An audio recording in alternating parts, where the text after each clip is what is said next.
Hey guys, and welcome back to the Division 3 Diaries podcast here on YouTube, TikTok, Instagram, and Spotify. Today, I am joined by Rylee, who is a Milwaukee School of Engineering commit. I actually interviewed her future coach as our first interview, and Coach Susek. So, why don't you introduce yourself, Rylee, a little bit more in depth? Hi, my name is Rylee Hull. I'm from Sun Prairie, Wisconsin. Um, I just turned 18, I turn 18 tomorrow, but whatever. Um, yeah, I mean, that's all about me. I'm going to Milwaukee School of Engineering. I'm really excited. I'm going to be a chemical and biomolecular engineering major, and I do plan to play for 4 years. I mean, that 4 year plan is always good. And I swear, every time I do one of these, the person says they're major, and I know what's coming. I know it's going to be something that's just so far out of my brain zone, but I still get shocked every time. So, if I have this correct, you are a middle commit, right? Yes. So when you became a volleyball player, because obviously everyone has different journeys to becoming a volleyball player, why middle? Because I feel like that's like as a youth player, it's either you're really tall and you play middle, or you just avoid it like the plague. No one wants to do it.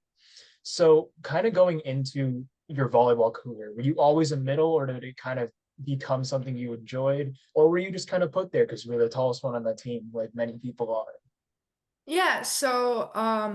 I'm about 6 foot now, and I don't exactly know how tall I was in seventh grade, but I think I was above like 5'5". There's some picture over there where I look like a giraffe.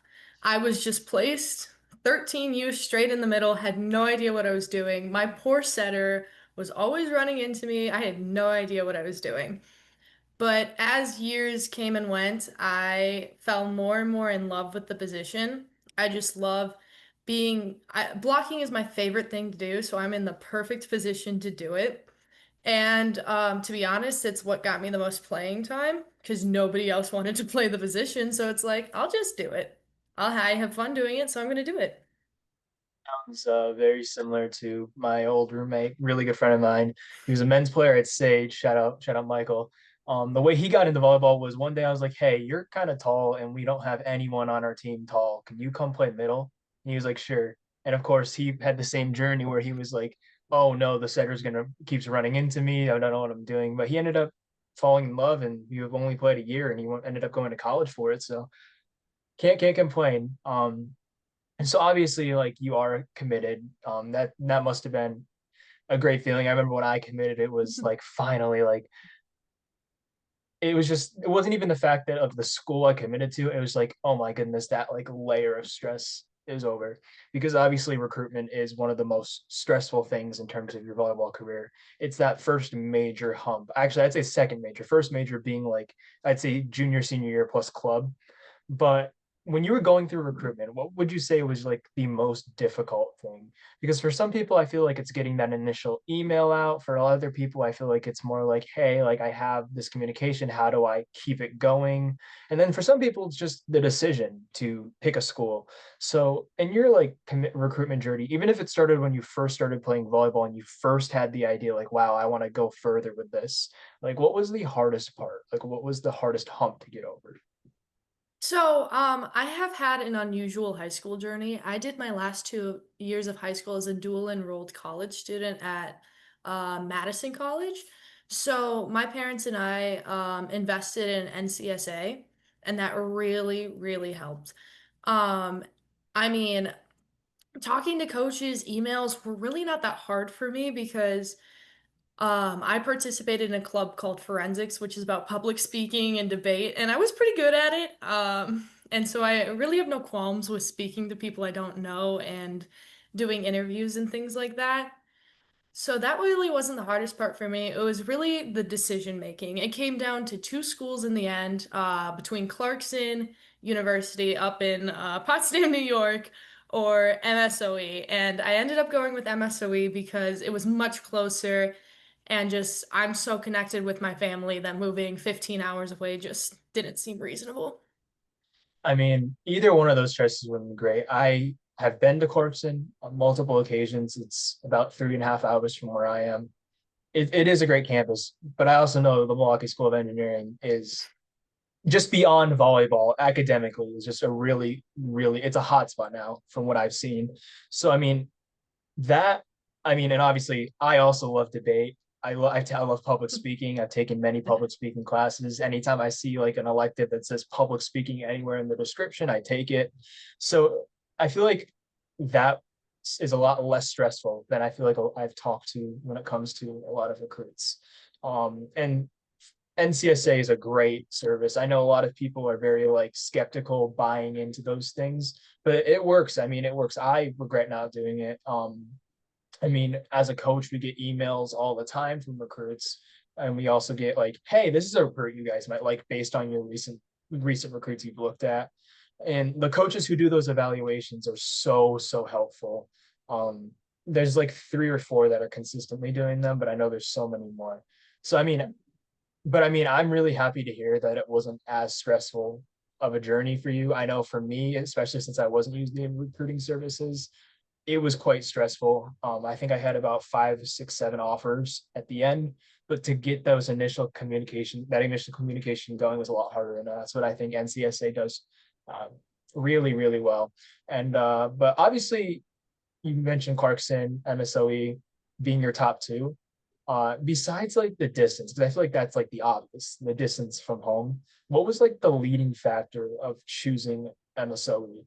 And I'm not saying like, oh, it's because Clarkson's terrible. Like, no, I'm saying like out of the two schools, when you're like breaking it down in front of you, like what gave, besides obviously the distance, what gave MSOE the slight edge? So, breaking it down, obviously, well, both coaches are absolutely wonderful. Like, no shame on the Clarkson coach. She is phenomenal. I wanted to meet her so bad. It just like did not work for my family for us to get out there and things like that.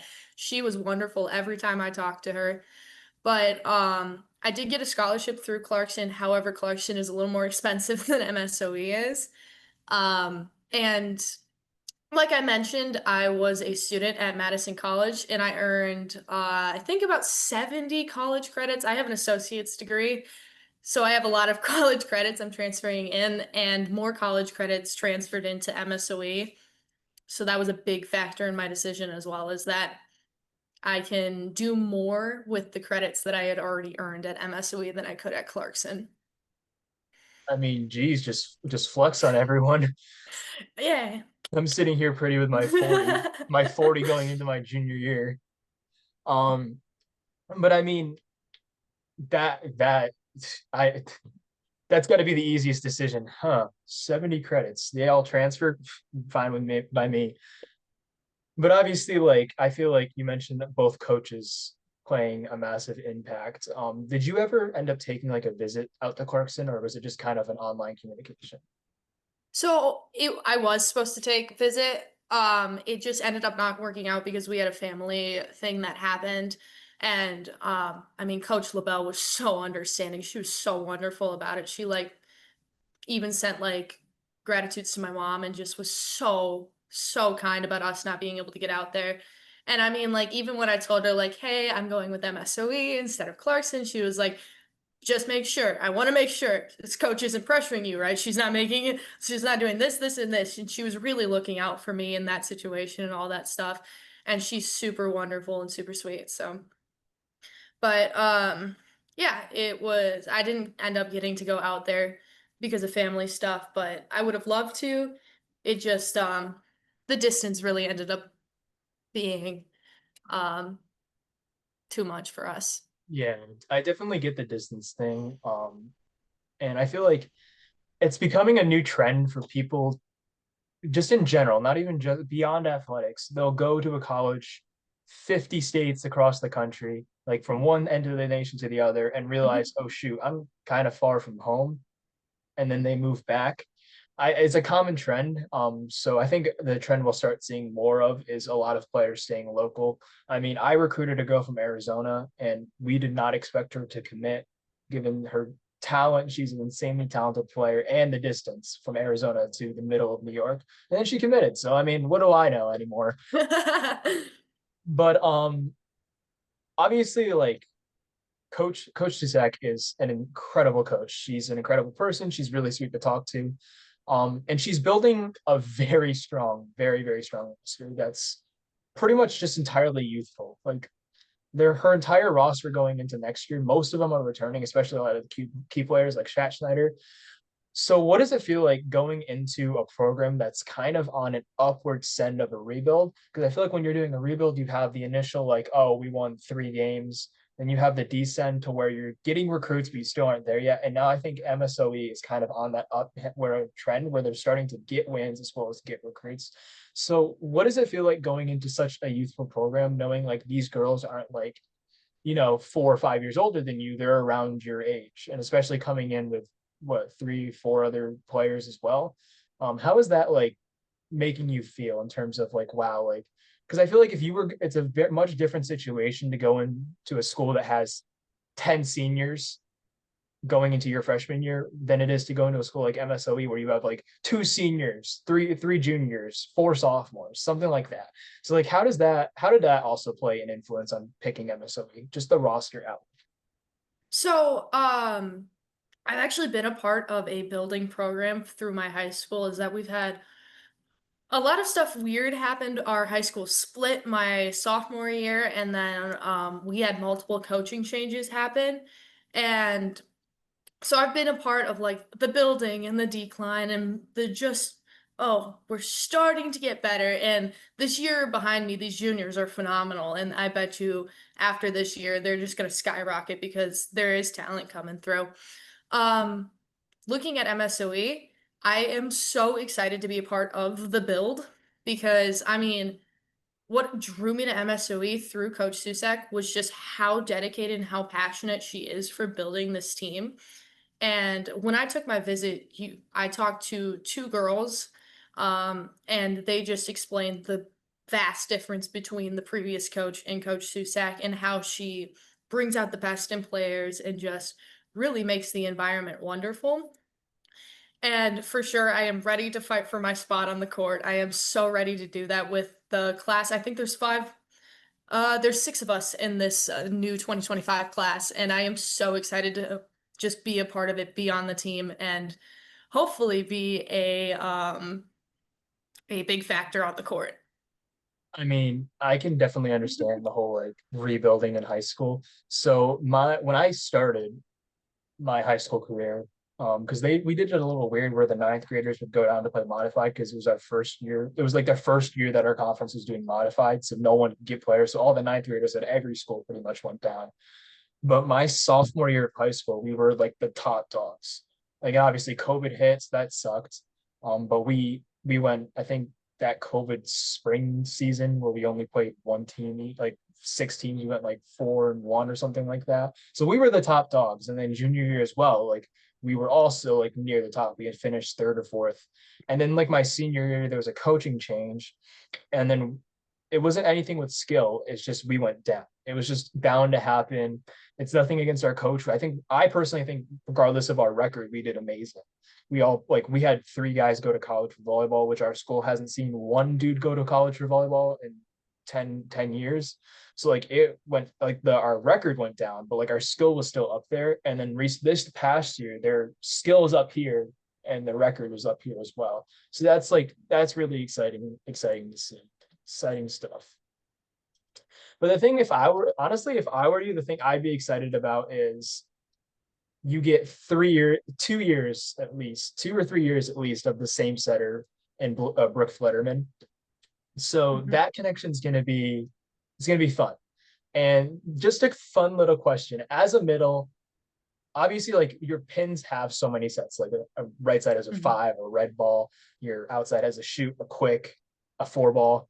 But I feel like a middle has just such a much. Their arsenal is so much wider. You have like obviously a 31, a 2, a 1, a quick, a slide. So what is like your favorite attack to attempt? Even if you're like, you know what, I get like a kill every 20 attempts of this, but I just love running it so much, I'm gonna keep calling it. Like, what's that one attack that if you can just swing it every single time, what would it be?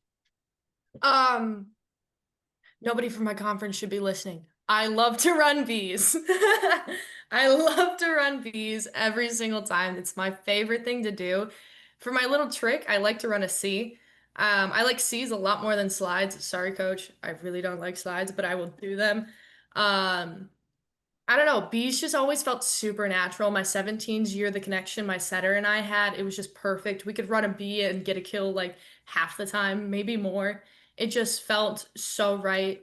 And a C, I like them just because, I don't know, it's very comfortable for me to go and just go right behind my setter. Yeah. I mean, I personally, the ball for me when I was an attacker was a D set. And the funny thing is, I could never execute it correctly. I'd execute it like once, like literally the first one I ever ran in game. It was like our first, like my first kill of the season, senior season. It was perfect. Barely grazed the line, was definitely out, but I'm not going to say that. Um, but it was just a beautiful. And then I didn't go, I went like, oh, for the next like 10. So, I mean, everyone has that ball, but obviously like attacking is your second thing. You mentioned that you love blocking, and going into MSOE where their blocking wasn't the best. It wasn't anywhere bad, but statistically speaking, they need someone up there as their second middle, because actually this there's middle one and middle two, because I believe their middle one is graduating. So how are you going to establish yourself in the middle going into the gym? Whether it's like calling out attackers, calling out primary, calling out setters. How are you going to make your presence known when you first step in that gym? And I'm not talking from a game sense. I'm talking from like a, hey, this is who I am as a player on the court sense. Like, this is who I am. This is what you're going to get for the next 4 years. I might not play every game, but when I go in, this is what you're going to get. Like, what is that goal of yours? How are you going to establish yourself? Um, Honestly, I love being a huge dominating force. I've been one for multiple years, is that I like to make a difference when I am on and off the court. And I do that through a couple things. If you can't tell, I'm a very loud human being, and I like to talk a lot and I communicate a lot on the court. But off the court, I try to be your biggest cheerleader I can be.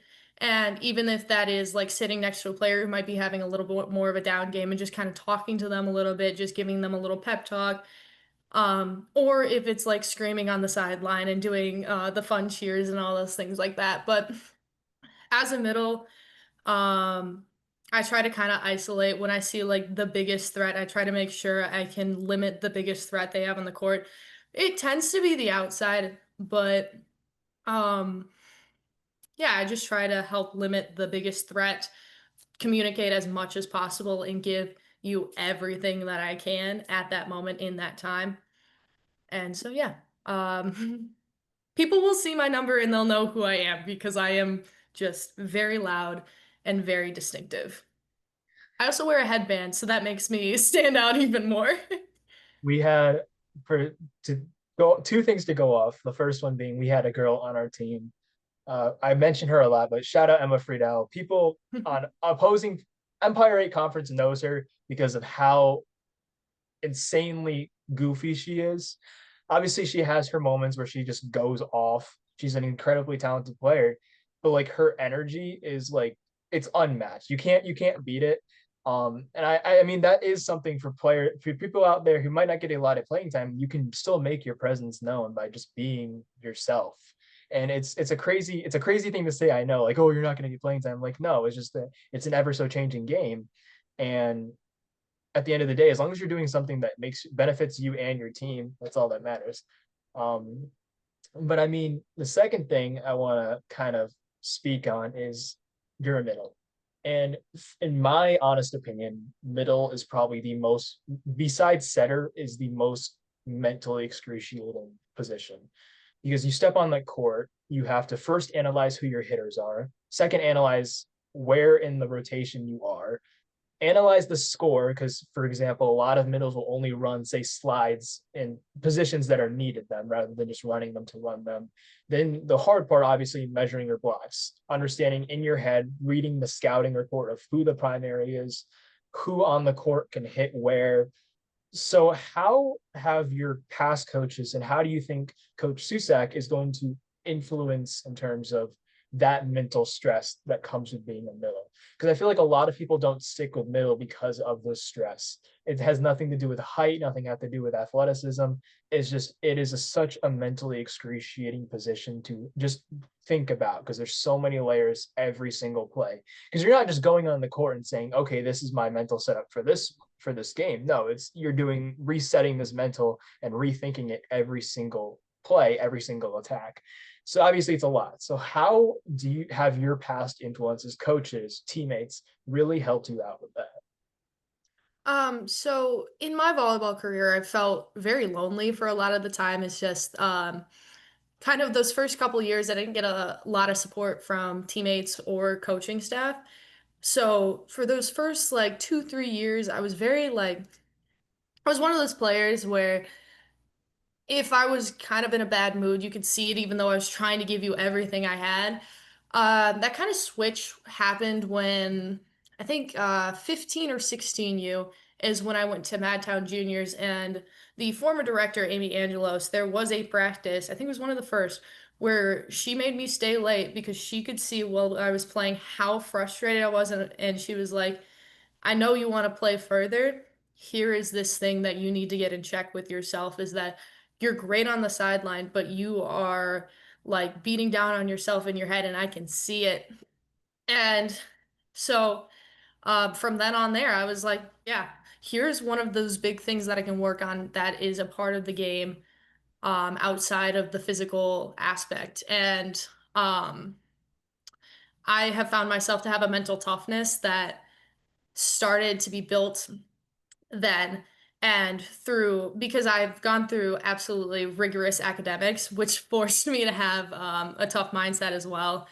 And the experiences that I've had interpersonally with teammates have forced me to also have a tough mindset and make sure I can set myself apart and figure out that volleyball is a game of mistakes, and there is every point ends with a mistake, and you have to brush it off. You can't change what happened and you just have to do better the next time. And that was instilled in me by Coach Lisa. I can't remember her last name, but she's a high school coach of mine. And I remember her thing was just make the next ball better. Make the next ball better, do everything that you can. And those two really helped me with my mindset switch. I'm not going to say that I don't struggle with the mental game at all. I definitely do. And um, Coach Susak has already made it clear that she loves her players and values them. So I think her her coaching and just everything like that will also be able to help me with the mental side of the game. And I mean, I feel like that's as a player personnel coach, that's like the most wonderful mindset you can have. And what I mean by that is there is a minimum of 75 points in a match. And I'd honestly say there's a minimum of 100 points a match, just based on the competition that there's going on these days. Oh no, you shanked the ball out of bounds. You went to cut it to the right and it went 2 feet out. Oh no, it's 2-1. No one really cares. At the end of the day, I mean, like I said, that's a beautiful mindset to have. And I think a lot of young players don't really understand. Like, obviously, club is different. The club scene, the club setup is different. But when you're going into like high school and collegiate volleyball, you messing up once isn't the end of the world. Obviously, if you do the same mistake 10 times in a row, it's a little bit different of a conversation. But at the end of the day, it's like, hey, you just gotta turn your hand in a little bit more. That's all. It's simple mistakes. And as long as you're willing to express that hey, listen, I made a mistake. How do I fix it? It's a little different. It's a little different. And everyone at the collegiate level is very understanding of that, especially your veteran players. And I feel like that's a great mindset to have going into MSOE, specifically because their conference, the NACC, is a very pin dominated conference. Pins dominate that conference, and it's becoming extremely competitive. I mean, Edgewood has been dominating the conference for quite a few years now, but CUW is getting up there. Actually, both Concordias are on the rise. Chicago had a bit of a down year, but I mean, they're on the rise. Marion's on the rise. St. Norbert's on the rise. MSOE's on the rise. So that's going to be a very competitive conference, especially trying to take down the top dogs. So that's a very, I think that's a very good mindset to have going in, especially like given the fact, like I said, that it's so pin dominated. So there's going to be a lot of times where you're going to get block touches and they're going to fall. You're going to get block touches and they're going to go out of bounds. But I mean, in general, like I said, that's probably the best mindset you could have. And from both recruits, all three recruits I've interviewed so far, you and then the other Wendy and Keely, you all have that same mindset, and I think that's evident, excuse me, of kind of the growing change. I feel like there was a period where everyone going in was very hard headed. And that's not like calling out any players, but like I just remember my class as a whole, like everyone I came into my first college with, like, we were all very hard headed.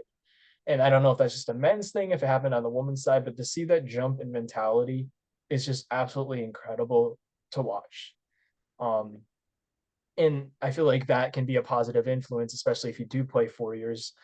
I say do because who knows, the future is so far away. But for people coming in when you're a senior and you're a junior, you can be very influential. And influence is something that really directs a player's path towards the game. It can literally make or break if a player continues playing or not. So who would you say was your most positive influence in terms of just continuing there? Because everyone has those like small moments where like you're like, damn, like I really don't want to play anymore. And then that one person's kind of like, hey, you did great. And then all of a sudden, back in the game. You're like your head's back in it. So who was like one person that really stuck out to you in your youth volleyball that's like this person was a massive influence. I'm never gonna forget what they did for me in the sport. To be honest, I'm trying to think is that I've had a very non-traditional experience with volleyball is that my experience with volleyball, as I mentioned, was not the greatest. I mean, I was heavily bullied on my 14U team and received really no support from the coach and things like that. And I think almost every tournament I went crying to my dad. I was like, I don't want to do this anymore. I don't want to do this anymore. But he was like, do you love the sport or are you just playing? Are you just playing or do you want to play? And I was like, I want to play. I love volleyball. I have been so committed to volleyball since like seventh grade. I fell in love with it. And my parents, who are both former athletes, my mom was a really competitive cheerleader in her high school days and coached for a while, and my dad was a UW wrestling commit. So like they both know what they're talking about. They've both had their experiences with wanting to quit and things like that. And both of them were just so kind and so just encouraging about like, if you want to play, don't let anybody else make you feel like you shouldn't. And I mean, I've been very independent and kind of self-motivated playing volleyball. A lot of people say they play for like their coaches and their teammates, and to be honest, for the past couple of years, I've played for myself and for the love that I have for the game. Um, And so I would say my parents have been super influential in like coaching me through all those experiences I've had with volleyball and making sure that I stick with something that I love and not let anybody deter me from it.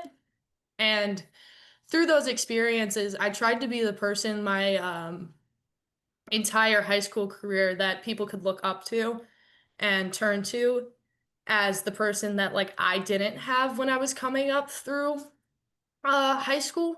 And I mean, just seeing the freshmen smile at me when I'm coming in and like come give me hugs and things like that because I actually interact with them and give them my time and like play I don't know, queens with them and stuff. It's just like it's absolutely wonderful. So to kind of wrap it up, I played a lot for myself and for my self motivation and the fact that I just love volleyball and wanted to keep playing. But looking forward to MSOE, I think my mindset will change a little bit is that I'll play for the other people that are around me and for my coach because I just it's a wonderful environment that I'm going into. And I mean, I feel like something that's overused is time and time again you'll hear coaches say you're playing for the name on the front, not the one on the back. But I feel like in a lot of situations there's it's okay to also play for the name on the back because no one as a coach, like I don't know all of my player situations. I don't know where they came from, and that's not my business to know. I know where they are now and where they're going to go in terms of their skill, or I can have an idea, but I don't know where they came from. So I feel like a lot of people are like too scared to play selfishly, as if you'll put it. But at the end of the day, there's nothing wrong with playing for yourself, because I feel like if you're not playing for yourself, the mentality isn't there. Obviously, if you're playing for your team, you're like, damn, we really want to win this. Like, but at the same time, if you're not playing for yourself, you're not being critical of what you're doing. And I don't even mean that like, oh my God, I messed that up. I gotta go beat myself up in the locker room. No, I mean like it's just a self-awareness thing. What I think what people don't understand is by playing for yourself, you become more self-aware. You become aware of like, hey, this is a mistake I made. I need to fix it, rather than being like, oh, this is a mistake. Let me just do this again, and hopefully I don't make the same thing again, do the same thing again. So I do think these days a lot of people are too scared to play selfishly. So hearing that you're playing not only for your team but for yourself as a primary, it's a great thing to hear, especially at a younger age. You do have to play for yourself, because that's how you establish yourself as a player, is by playing for yourself. Now, obviously, I feel like there is the players that stick out by playing for their team, and there's the players that stick out for playing by themselves for themselves.